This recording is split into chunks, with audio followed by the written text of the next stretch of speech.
Bonjour et bienvenue, je suis très heureux de vous retrouver aujourd'hui. Je suis Zach du blog Zacadi et on va voir la base du crochet. Dans un premier temps, on verra le nœud coulant, la maille en l'air qui forme la chaînette, la maille serrée et enfin la maille coulée.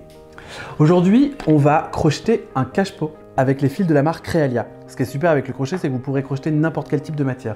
D'ailleurs, moi j'ai choisi d'utiliser du fil de macramé. Vous allez voir, on va bien s'amuser. Ce que j'adore avec le crochet, c'est que c'est une activité complètement nomade. On a juste besoin d'un crochet et d'un fil et on peut avoir des réalisations vraiment hyper tendance, faciles. Et oui, ce que je vous ai pas dit, c'est que c'est hyper rapide.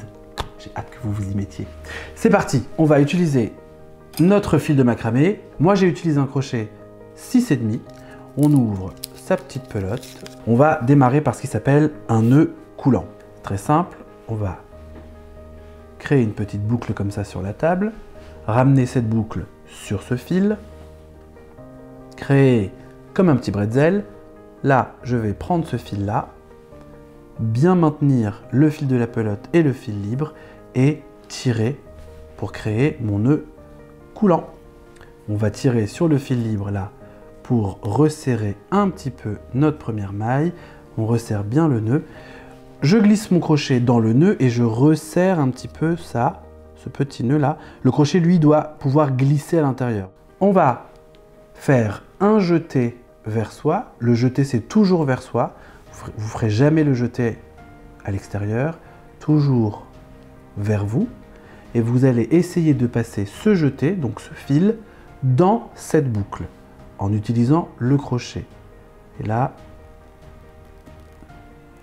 en faisant ça, vous venez de créer votre première maille en l'air. Ici, là, j'ai fait ma première maille en l'air. On va enchaîner plusieurs mailles en l'air qui formeront une chaînette, de la hauteur que je veux, bien évidemment. Une fois qu'on a fait toutes ces mailles en l'air, on vient donc de créer la chaînette. Et là, vous voyez bien des espèces de petits V qui rentrent dans des petits V, ce sont les mailles. Maintenant, on enchaîne. On va faire des mailles serrées.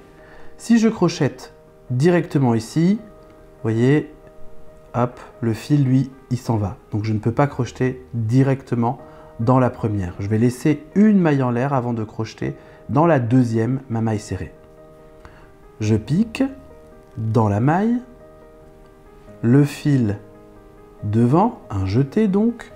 Ce jeté, je vais devoir le sortir de la maille dans laquelle je viens de rentrer. Je sors de la maille. J'ai deux boucles sur mon crochet. Pour terminer une maille serrée, je refais un jeté et je le passe bien sous les deux boucles. Et voilà. Et donc là, vous pouvez repérer les petits V, ce sont les nouvelles mailles serrées. Je pique, un jeté, je sors, un jeté, les deux. Et on va faire nos mailles serrées comme ça jusqu'à la fin du rang. Voilà, là ici j'arrive sur la dernière maille, je vais piquer, d'accord, faire mon jeté, tirer à travers la boucle, refaire un jeté et passer à travers les deux. Donc là vous avez votre premier rang de mailles serrées. Ici vous avez votre chaînette, là on a fait notre petite maille en l'air qu'on a gardée et là on a travaillé dans ce sens-là. Ce sont les mailles en l'air. Vous voyez, on peut repérer, il y a des petits V à l'intérieur, mais il y a aussi les petits V à l'extérieur ici. Ça, c'est une maille à chaque fois. Pour pouvoir continuer d'avancer, on va faire un jeté, d'accord, et on va monter d'un étage avec cette fameuse maille en l'air. Comme ça, là, je vais pouvoir continuer d'avancer bien tout droit. Si je n'avais pas fait cette maille en l'air là, j'aurais crocheté directement à ma maille serrée là, et en fait, à la fin, on aurait eu un espèce de petit triangle plutôt que d'avoir un ouvrage plat et bien droit. Donc, on a fait notre maille serrée. Là, je vais retourner mon ouvrage pour pouvoir crocheter mon nouveau rang. Si c'est difficile de repérer les mailles du prochain rang, vous voyez, au lieu de garder ça bien à plat devant vous, n'hésitez pas à le mettre plutôt dans ce sens-là. Comme ça, vous allez bien repérer ici le petit V. Et du coup, je vais bien crocheter sous les deux brins du petit V, de la maille, là. Je pique, je fais mon jeté, je passe ce jeté sous les deux brins, j'ai deux boucles sur le crochet, je vous le remets bien à plat, et je refais mon jeté, d'accord, et là j'ai deux boucles et je passe à travers les deux. Voilà, ici on a donc maintenant notre rang numéro 2. jusque le rang 3, 4, 5, enfin jusque le rang que vous avez envie. Je vais vous montrer comment on change de couleur comme sur notre cache-pot. Dans l'idéal, on va changer de couleur au début ou à la fin de notre travail. Et pour cette dernière maille, je vais juste piquer, faire mon jeté et le sortir, mais je ne vais pas tout à fait terminer ma dernière maille en beige pour avoir un joli raccord de couleur. Je vais utiliser tout de suite ma nouvelle couleur, un petit peu technique. Vous allez prendre du fil, le plier en deux et venir le faire glisser directement à travers les mailles qui sont déjà posées. Comme ça, ça va terminer la maille serrée en beige et vous allez pouvoir démarrer votre nouveau rang directement avec du terracotta. Je suis en bout de rang, je peux couper le beige.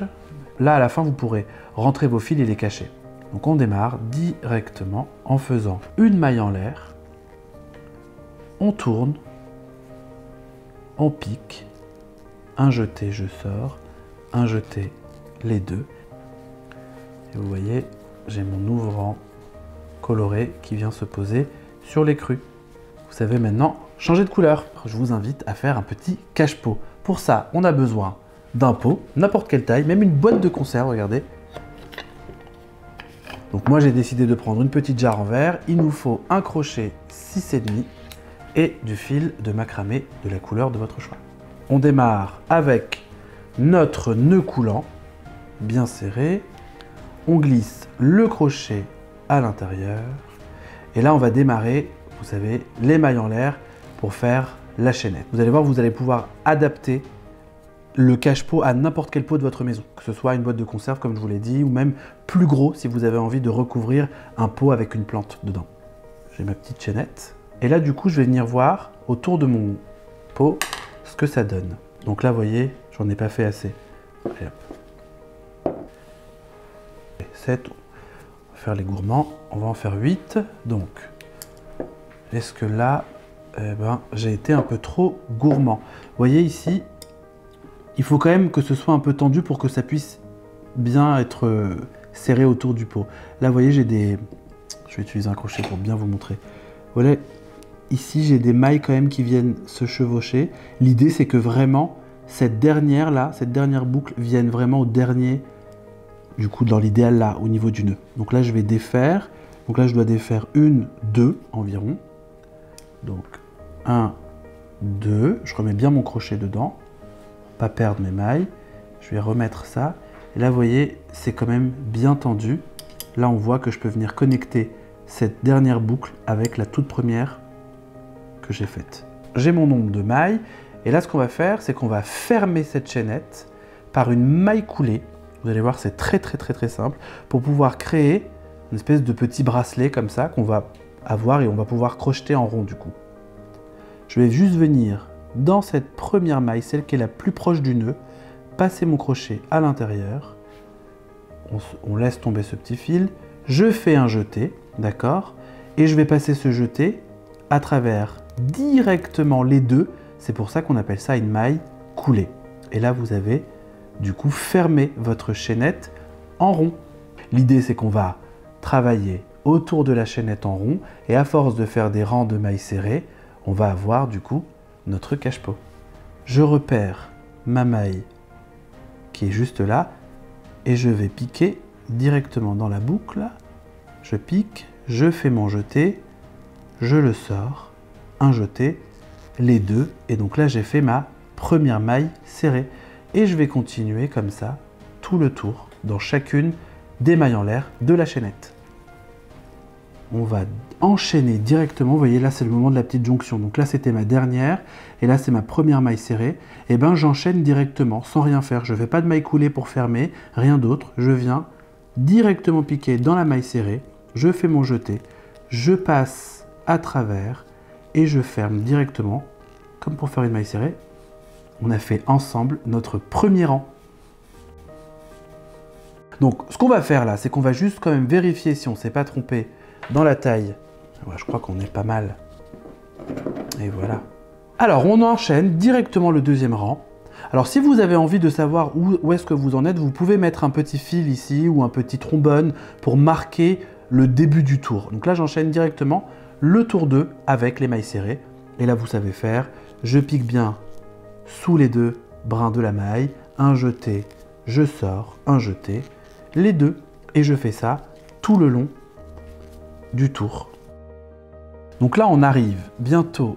Alors, j'ai décidé de faire 1, 2, 3, 4, 5, 6 rangs de beige, mais c'est à vous de décider si vous voulez faire plus ou moins de couleurs et jouer avec la symétrie. Donc là, comme je vous l'ai dit, regardez, on voit là, il y a un petit décalage parce qu'en fait, on tourne un peu comme un escargot sans jamais s'arrêter, et en tout cas, ça nous permet de ne pas avoir de petites cicatrices, de mailles en l'air qui traînent, sans raccord, sans aucun petit problème. Donc vous pourrez mettre votre cache-pot dans n'importe quel sens. On a notre petit nœud, j'ai ma maille, maille, maille, là, là. Donc ici, je sais que c'est la dernière maille. On pique, on démarre avec le fil écru. Là, je vais couper pour éviter d'avoir des nœuds. Je prends ma nouvelle couleur et on va terminer cette maille serrée, là, qui était en écru, avec le nouveau fil. Donc on va juste fermer pour bien finir en beige et pour que le prochain point, lui, soit terracotta. Donc là, vous pouvez ou laisser les fils à l'intérieur et venir les cacher, mais si un peu comme moi vous êtes feignant, vous pouvez les maintenir cachés juste derrière et crocheter autour comme s'ils n'étaient pas là. Je vais vous montrer. Vous voyez, là, ils sont juste là. Et bien, je vais faire comme s'ils n'étaient pas là et je vais passer tout mon fil par-dessus et hop, ils vont disparaître au fur et à mesure. Je pique, je fais comme si les fils n'étaient pas là, je passe mon fil autour et hop,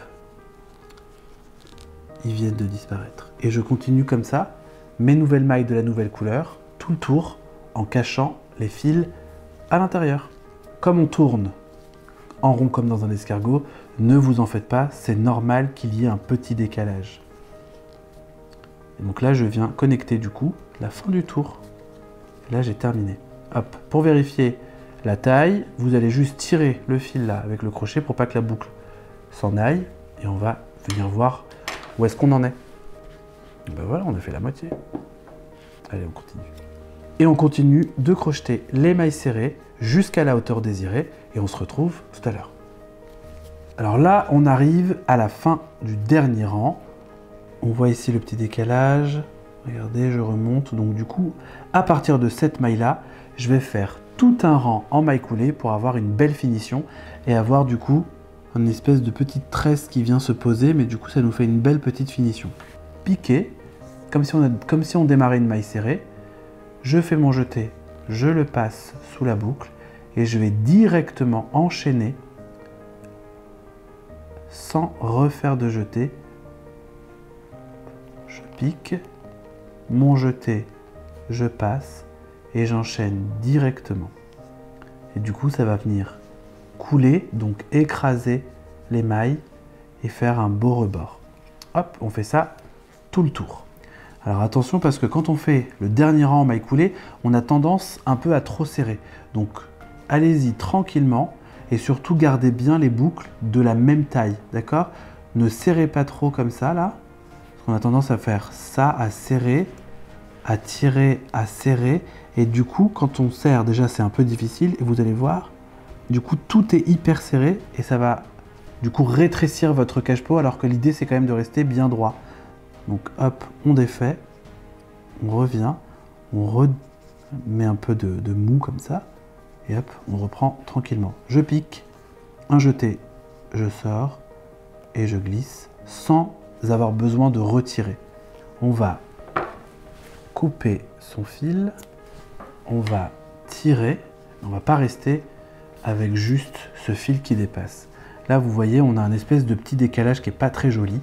L'idée, c'est qu'avec le crochet, on va recréer une boucle, comme ça, là. Je vous le fais dessus. Laissez ce petit fil. On va passer le crochet sous la boucle qui est juste à côté. Attraper ce petit fil. Le faire glisser à l'intérieur. D'accord? Donc là, déjà, on vient de créer le haut de cette boucle. On va passer à l'intérieur. Voilà, on va juste piquer son crochet au milieu. Là, le fil, et on va juste le prendre et l'emmener à l'intérieur de l'ouvrage comme ça. Et là, vous voyez, je viens de créer une nouvelle boucle.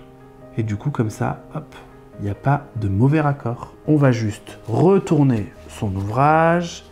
Avec le crochet, on va passer dans les petites boucles, là, hop, pour pouvoir attraper le fil, le tirer dedans, hop, et le bloquer. Alors, on va pouvoir tirer ça. Vous allez le faire dans plusieurs mailles. Là, ici, on va pouvoir couper à ras. On va couper ici. On remet bien l'ouvrage à l'endroit. On fait pareil avec le petit fil du démarrage, là. On lui redonne un peu de forme. On prend son petit cache-pot. On le glisse. Maintenant, je compte sur vous pour crocheter plein de couleurs à la maison et recouvrir tous les pots qui traînent. Et voilà, c'est terminé pour aujourd'hui. J'espère que vous avez passé un bon moment avec cette vidéo Je me lance. En tout cas, moi, j'ai adoré. Et pour encore plus d'idées, n'hésitez pas à aller visiter le site www.cultura.com et tous leurs réseaux sociaux. Et nous, on se fait coucou sur Zacadie. Cultura, la culture avec un grand A.